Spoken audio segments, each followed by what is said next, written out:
Hi everyone, welcome to the Dog Pen. This is your round 17 preview for Bulldogs vs Titans tomorrow night, 6 o'clock. Big game, another must-win game as all games are for now until the end of the season. Massive game. We're only 4 points off top 8. If we win, we might end off the round 2 points off top 8. So we win this week and we've got a massive chance of being top 8 by the end of the season, which a few weeks ago I would never have thought we had a chance. So this is a massive game. Look, some big calls made by Serraldo. I went over it in my team with that reaction. Go watch that if you haven't already. I'm not going to repeat too much of it but I sort of went over it. Ultimately, Tawala starting. I don't think it should be starting over Sherry. I got people in my comments telling me Tawala's been our best player. I've sent it on Instagram as well that Tawala's been our best player for this season. In the last 2 games that we've played, he's made a total of 8 errors and scored no tries. And he's one of our best players apparently. I mean, someone accused me of not knowing anything about rugby league. I promise you I do know about rugby league. And last time I checked, 8 errors in 2 games and no tries isn't very good for a centre, for a winger. So look, whatever. I don't care. But that's just my opinion. Obviously, I'm in the minority there. It is what it is. I stand by it. I don't change my opinion because people are telling me it's wrong. I don't give a shit. I stand by it. I don't think Tawala's better than Sherry. I don't think he should be signed over him. And I don't think Crichton should be playing 6, Burton to centre over Sherry either. I don't understand why Sherry's been dropped. And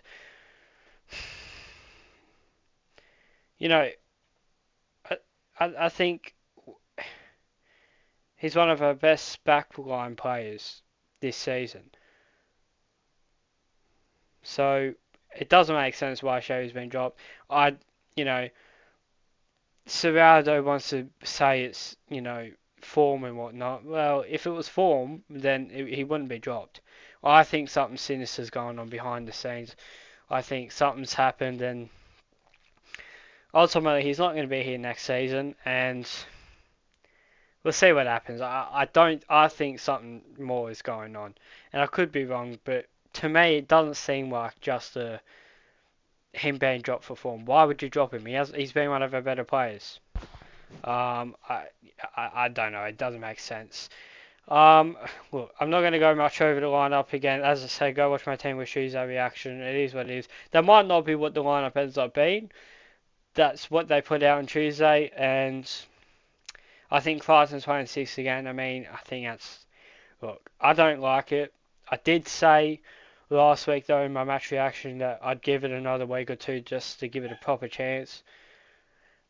But honestly, here's what I would love to do for the rest of the season. Because I think, I hope, and my belief is that Galvin's going to be moved to 6 next season to make, either Alex Conte or Mitch Woods will come in at 7. Burton to centres, and I think our spine's going to be completely different. I think we're going to have a new fullback. I think Carraz is going to be fullback. I think Galvin's going to be 6. I think we're going to have Woods or Conte at 7, and obviously Lustig at 9. So I think our spine's going to get massive V-shape. Now, in saying that, if we were going to play Galvin 6 next year, then my plan would be, instead of playing Crichton at 6, move Galvin to 6, keep Burton in the centres with Crichton. If you're going to drop Sherry, then you might as well have Burton and Crichton there. Have Galvin at 6, and then bring in, say, Sean O'Sullivan for the rest of the season at 7. I don't see why not. I don't see the point of sticking with Galvin at 7. Gould has said he's not a long-term 7. Gus Gould said that. If he's not a long-term 7, then why are we playing him at 7? Move him to 6. Bring in Sean O'Sullivan. He's a good enough 7. He's played well this season when he's played for us. bring him in. That's what I would do. It's not going to happen I don't think it's going to happen this season, but that is what I'd love to see happen this season.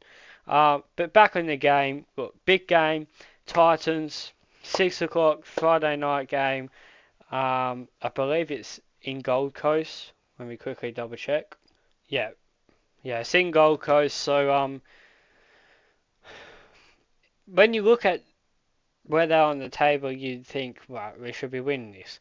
But I don't think it's actually that simple. I think they've got some good results over recent weeks. Obviously, Ben Panthers last week, massive win for them. I think they're going to be a tough opponent. I don't think it's going to be easy by any means. Um, my prediction, I'm a little bit undecided. You know what? I predicted we'd lose last week. I'm going to predict a win this week. I'm not hugely confident, but I'm going to predict a win. I think it's going to be another 1 point probably win. I don't. I can see it going to Golden Point again, but I'll predict a win for us. I do think. I think it'll be very close. I think it's going to be a very tight game, and hopefully we can get it over the line. And look, now to be honest, I'm not really worried about performances anymore. To me, it's more about getting top eight, escaping top eight. But also a little bit of news that came out today about Isaac Issa about Jacob Pesson. He will not feature. Um, Hopefully he'll be featuring next week. So I kind of expected that. I know he got named on reserves. I kind of expected that he wouldn't be playing this week, and next week he'd be making an appearance. But that is a bit of an update. So hopefully we can get Preston back. Obviously Curran comes in for Tupanua this week at 11. This is the end of the video. Thank you for watching. If you liked it, make sure you hit the like button, hit the subscribe button, join the community, join us on our journey to becoming a Bulldogs community for Bulldogs fans to talk all things Canterbury-Bankstown. And until the next one, I'm out. Peace.